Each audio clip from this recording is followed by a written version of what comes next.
আমার রাখি। তুমি তুমি গোপুদাদাকে রাখি পড়াবে? হ্যাঁ, তুমি গোপুদাদাকে রাখি পড়াবে?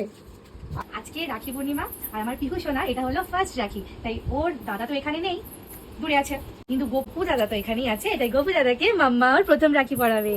মাম্মা এখানে রাখি পড়াও, গপু দাদাকে রাখি পড়াও, গপু দাদাকে রাখি পড়াও। মা রাখি পড়াবে গপু দাদাকে রাখি পড়াও। মাম্মা এখানে মাম্মা আমার হাত ধরেছিল আর আমি গপু দাদাকে রাখি পরিয়ে দিচ্ছিলাম। রাখি বন্ধন উৎসবটা কিন্তু শুধুমাত্র ভাই বোনেদের যে সুরক্ষা সুনিশ্চিত করে তাই কিন্তু নয়, ধর্ম বর্ণ নির্বিশেষে সকলের সাথে সকলের মেলবন্ধন ঘটায় এই রাখি। তাই আমি গেলাম আমার ভাই আর দাদাকে রাখি পরাতে। আর এদিকে দেখো আমার ভাই কত বড় হয়ে গেছে, নিজের টিউশনির টাকা দিয়ে আমার জন্য মিষ্টি কিনে এনে খাওয়ালো আমার। কিন্তু এবার রাখিটা আমার জন্য পূর্ণতা পেল না, কারণ অন্যবারের তুলনায় একটি হাত রাখি পরার জন্য আমার জীবন থেকে চিরকালের জন্য বাদ পড়ে গেল। হ্যাঁ, আমার দিন নাকে আমি প্রত্যেকবার রাখি, কিন্তু এবার রাখি পূর্ণিমার দিনে রাখির বদলে তাকে ফুলের মালা পরাতে হলো।